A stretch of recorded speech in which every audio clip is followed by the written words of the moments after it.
Coucou tout le monde, je vous partage aujourd'hui la recette de mon layer cake au Raffaello. Sans trop de surprise, c'est un gâteau à la coco. J'ai réalisé une génoise à l'amande pour rappeler l'intérieur du Raffaello. Pour la crème du fourrage, j'ai fait une ganache montée chocolat blanc à la noix de coco. Et pour la couverture, j'ai choisi quelque chose de basique, une crème à la mascarpone. Et pour finir, je l'ai recouvert entièrement de noix de coco râpée, ce qui lui donne un aspect tout enneigé. On commence tout d'abord par réaliser la ganache montée au chocolat blanc et à la noix de coco. Donc pour commencer, je fais fondre mon chocolat blanc au micro-ondes à basse température. Je vous montre le chocolat blanc que j'utilise, c'est le fin carré de chez Lidl, il est très bien. Une fois que mon chocolat est fondu, je vais remuer comme ça un petit peu pour continuer de faire fondre les petits bouts qui restent. C'est pas grave si il reste quelques petits bouts, ça va continuer à fondre avec la crème qu'on va rajouter après. En parallèle, je vais faire chauffer ma crème liquide, donc c'est pareil, je vous montre également celle que j'utilise, peu importe la marque, à partir du moment où elle est à 30% de matière grasse, c'est très important. Donc je la fais chauffer dans une casserole, mais je ne la fais pas bouillir. Je vais juste la faire chauffer très fort, mais pas bouillir. À côté de ça, je vais mettre dans un petit récipient ma crème de coco, parce qu'il y a toujours un petit peu de... Enfin, ça se mélange pas bien quand c'est dans le carton. Donc je préfère le mettre dans un petit récipient et je vais mélanger avec une cuillère. Ce sera mieux pour l'incorporer après dans mon chocolat blanc. Ici pareil, je vous montre celle que j'utilise. Le plus important, donc peu importe la marque, mais le plus important qu'il faut regarder, c'est que la crème de coco soit à 90% d'extrait de coco fraîche. Voilà ce qui importe le plus. Une fois que ma crème a bien chauffé, je vais venir l'ajouter en 3 fois sur mon chocolat blanc. Donc la première partie, je l'incorpore comme il faut parce que le chocolat, il va changer un petit peu de texture comme vous pouvez le voir. C'est tout à fait normal. La seule chose qui est importante, c'est qu'il faut bien mélanger jusqu'à ce qu'on obtienne quelque chose d'homogène avant d'ajouter le reste de crème. Voilà, comme ceci, une fois que j'ai obtenu cette consistance, je peux ajouter ma deuxième partie de crème liquide. Comme pour la première, je vais correctement la mélanger avant d'ajouter ma troisième et dernière partie de crème. Ma deuxième partie est bien incorporée. J'ajoute à présent ma troisième et dernière partie de crème. Pareil, je vais bien l'incorporer à mon chocolat blanc. J'obtiens quelque chose d'assez liquide, c'est tout à fait normal. Une fois que ma crème liquide chaude a bien été incorporée à mon chocolat blanc, j'ajoute à présent ma crème de coco en 2 fois. Ici, ma crème de coco, elle est froide. Je ne l'ai pas fait chauffer et en plus, je la conserve au réfrigérateur. Voilà, j'ajoute ma deuxième partie. Je mélange bien l'ensemble jusqu'à avoir quelque chose d'homogène. C'est très très liquide, c'est tout à fait normal, vous inquiétez pas. Je vais racler les bords à l'aide de ma maryse. Surtout ici à cette étape, vérifiez bien qu'il n'y a pas de petits bouts de chocolat blanc, sinon passez un coup de mixeur dedans et ce sera parfait.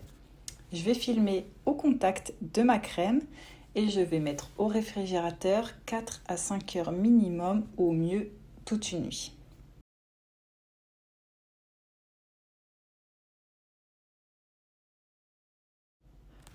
On passe ensuite à la réalisation de notre génoise. Donc pour commencer, je vais m'occuper de mon moule que je vais venir huiler avec de l'huile de coco, mais peu importe la matière grasse que vous utilisez, c'est pareil. Et je mets dans le fond de mon moule une feuille de papier sulfurisé que j'ai découpée à la taille de mon moule. Je ne vais pas chemiser sur les côtés, je fais ça juste au fond. Je mets de côté et je préchauffe mon four à 150 degrés. Ensuite, dans mon grand bol, je vais ajouter mes 6 blancs d'œufs. Ici, mes œufs sont à température ambiante comme d'habitude. J'ajoute une petite pincée de sel par-dessus et je vais commencer en fait à monter mes blancs en neige. Une fois que ceux-ci sont devenus un peu consistants et qu'ils sont bien mousseux, je vais commencer à ajouter mon sucre en plusieurs fois. Alors là, je vais l'ajouter en 4 ou 5 fois, je ne sais plus, mais il faut vraiment l'ajouter petit à petit. Il faut bien mélanger à chaque ajout de sucre pour qu'il fonde correctement. En fait, on est en train de réaliser une meringue. Une fois que j'ai incorporé la totalité de mon sucre, je vais encore fouetter pendant environ 30 secondes, 1 minute. Voilà, j'obtiens cette consistance, pas la peine que ce soit très ferme. Et à présent, j'ajoute par-dessus mes jaunes d'œufs. Alors là, pareil, j'en ai 6. Je continue à fouetter le tout, alors pas longtemps, juste le temps d'incorporer les jaunes et c'est assez rapide. Voilà, je vais bien mélanger le tout quelques secondes et ensuite je retire les fouets de mon batteur et je n'ai ici plus besoin de mon batteur. En parallèle, je vais mélanger à ma farine ma poudre d'amande. Et également ma petite cuillère à café de levure chimique. Je mélange le tout grossièrement avec une cuillère et je reprends mon mélange œuf, sucre et je tamise mes poudres en plusieurs fois par-dessus. Alors là, j'y vais 2 cuillères à soupe par 2 cuillères à soupe. Donc là, je commence à incorporer 2 cuillères à soupe, ainsi de suite, jusqu'à ce que je n'ai plus du tout de poudre. Moi, j'incorpore mes poudres avec un fouet, mais vous pouvez bien sûr utiliser une maryse. Il faut juste mélanger délicatement et doucement. Comme j'ajoute 2 cuillères par 2 cuillères, ça se fait assez rapidement. J'ai pas besoin de mélanger trop longtemps entre chaque ajout. Je vous mets un petit peu en vitesse rapide, sinon la vidéo va être trop longue. Mais ne faites pas aussi rapide. Hein. Là, c'est vraiment moi qui ai accéléré la vidéo, mais normalement, je fais ça tout doucement, assez délicatement. En fait, j'évite de faire retomber mon mélange, tout simplement. Une fois que mon mélange est bien homogène, j'ajoute par-dessus mon lait de coco, ainsi que mon huile de coco. Et je vais également ajouter un peu d'arôme d'amande amère. Ça va lui donner tout le goût. Ça va rehausser en fait le goût de l'amande et ça va être méga délicieux. Donc voilà, une fois que j'ai mis mes 3 ingrédients, à ce moment-là, c'est pareil, je mélange de nouveau. Donc pareil, quelques secondes, c'est pas la peine de mélanger trop longtemps. Une fois que mon lait, ma coco et mon arôme d'amande amère est bien incorporé, je racle le tout avec une maryse. Je vérifie que je n'ai rien oublié, pas de poudre au fond de mon bol.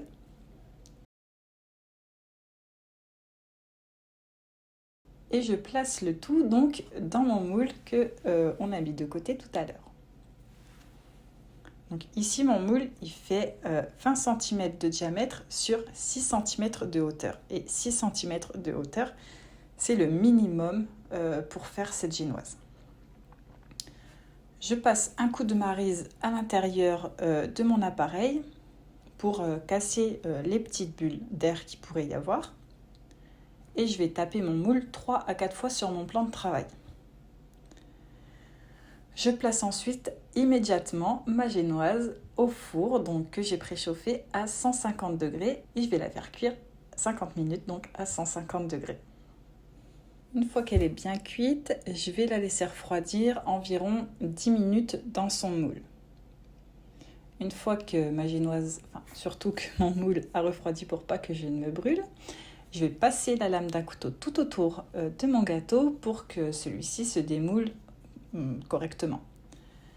Je le démoule ensuite sur une grille et je le laisse refroidir comme ça complètement à l'envers.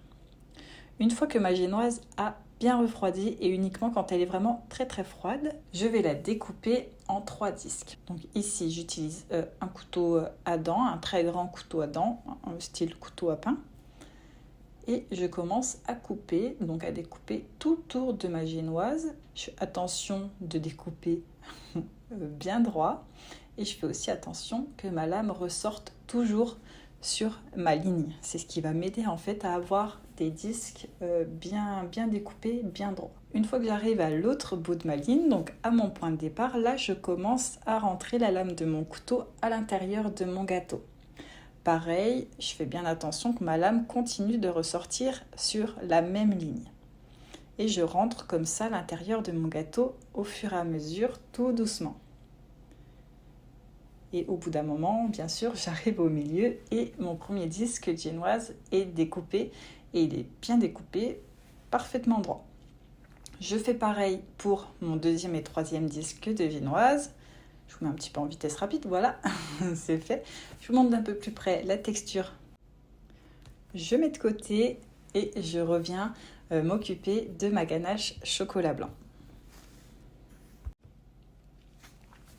Donc dans un grand bol, je place mes 250 g de mascarpone. Je vais le détendre un petit peu, donc quelques secondes avec mon batteur. Ma ganache a bien reposé au frais, donc moi je l'ai laissé toute la nuit et je l'ai placé 10 minutes au congélateur avant de réaliser cette étape. Je vais la couler donc par-dessus mon mascarpone et je vais monter le tout en fait comme si je faisais une chantilly. Donc il faut battre quand même quelques minutes au batteur électrique ou au robot, c'est comme vous le souhaitez, ça fonctionne avec les deux. Voilà. Au bout d'un moment, donc c'est bon, ma crème a bien monté. Quand je vois que ça bouge plus dans mon saladier, ça veut dire que ma ganache, elle est prête. Donc je retire les fouets de ma crème et je vais placer le tout dans une poche à douille. Je mets ça dans une poche à douille, mais vous pouvez très bien garnir votre gâteau avec une spatule. Je vous montre les poches à douille que j'utilise, c'est celles d'Action. Elles sont vraiment très bien. Une fois que j'ai rempli ma poche à douille, je commence à monter mon gâteau. Donc sur mon plateau, je vais mettre une petite couche de crème et je vais mettre mon premier disque de génoise. Alors là, mon premier disque de génoise, c'est le haut de ma génoise. Donc en fait, je monte mon gâteau à l'envers. Voilà, je le centre bien. Ensuite, je vais venir imbiber donc ce premier disque de génoise avec un peu de lait. Ici, j'ai pris du lait basique, mais vous pouvez mélanger lait de coco et lait de vache, il n'y a aucun souci. Moi, je préfère le lait de vache tout simple. Et donc, tout de suite après ça, je mets une couche de crème. Donc, je mets la moitié de ma crème. Je lisse le tout avec une spatule coudée. Personnellement, j'ai eu envie d'ajouter des framboises, mais à ce stade, c'est comme vous le souhaitez, vous ajoutez ce que vous voulez. Moi, je vais ajouter des framboises tout autour. Donc ici, j'en ai environ 250 grammes, donc je mets 125 grammes par couche. Au milieu, je décide de mettre quelques Raffaello que j'ai découpés en deux et auxquels j'ai retiré l'amande du milieu. Donc ils sont déjà cassés en deux, mais je les recasse à nouveau et je les place au milieu. J'en ai mis 3 entiers par étage. Je rajoute un petit peu de framboise au milieu et je place ensuite mon deuxième disque de génoise par-dessus. J'appuie légèrement et je regarde si tout est bien centré, si ça penche pas d'un côté ou de l'autre. J'étale un petit peu ma crème pour voir si j'ai des trous. C'est pas grave, je les comblerai à la fin. Pareil que pour ma première génoise, je vais l'imbiber donc de lait. Je replace une autre couche, donc ma deuxième moitié de ganache. Et je lisse le tout avec ma spatule. Comme la première fois, en fait, je fais le même procédé. Je remets des framboises tout autour. Alors moi, j'ouvre mes framboises, j'aime bien les ouvrir pour regarder s'il n'y a pas des petites bêtes dedans, parce que même si elles sont lavées, il peut y avoir des bêtes qui résistent à l'intérieur. Donc vérifiez bien en ouvrant légèrement vos framboises. J'ajoute mes Raffaello au milieu. Et je place mon dernier disque de génoise que je mets, en fait, je le retourne, je le mets à l'envers. Comme ça, le haut de mon gâteau est bien lisse. J'imbibe un petit peu de lait par-dessus. Et je lisse le tout sur les côtés avec ma spatule. Je comble les trous avec le reste de crème s'il me reste un petit peu de crème. Le tout, en fait, c'est de venir coller les miettes sur tout le tour du gâteau et de ne plus avoir de trous. Je nettoie mon plateau avec un bout de sopalin et je vais le couvrir avec du film alimentaire. Je vais bien le couvrir, donc je le couvre au contact. Cela évitera qu'il ne prenne les odeurs du frigo et ça va aider à rendre la génoise bien moelleuse. Parce que sinon, si vous ne faites pas ça, le gâteau va sécher à l'intérieur du frigo. Donc c'est super important de bien le filmer. À ce stade, je place donc mon gâteau garni toute la nuit au réfrigérateur. On se retrouve donc le lendemain. On va faire notre crème de couverture. Donc dans un grand bol, je place ma crème liquide et mon mascarpone que j'ai placé 10 minutes au congélateur avant de réaliser cette étape. C'est très important. J'ajoute par-dessus 4 à 5 cuillères à soupe de sucre glace. Et je vais battre le tout pour avoir une chantilly assez ferme, mais pas trop non plus. Je vais vous montrer à quel moment il va falloir stopper votre batteur pour obtenir une crème de couverture pas trop ferme et surtout pas granuleuse. C'est pas du tout ce qu'on veut.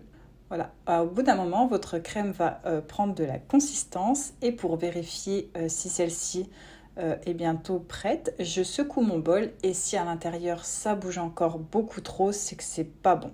Quand ça bouge un tout petit peu, je m'arrête et en fait il faut que quand je retire mon batteur, ça fait ça. Il faut que ça fasse un bec d'oiseau, un peu comme quand on fait une meringue en fait. Et là, on a presque l'impression que la crème est trop liquide, mais non, en fait, au fur et à mesure du temps, elle va prendre de la consistance. En fait, quand on va la mettre de côté, elle va continuer à durcir et encore plus quand elle sera au frigo. Donc avoir cette consistance-là, c'est juste parfait.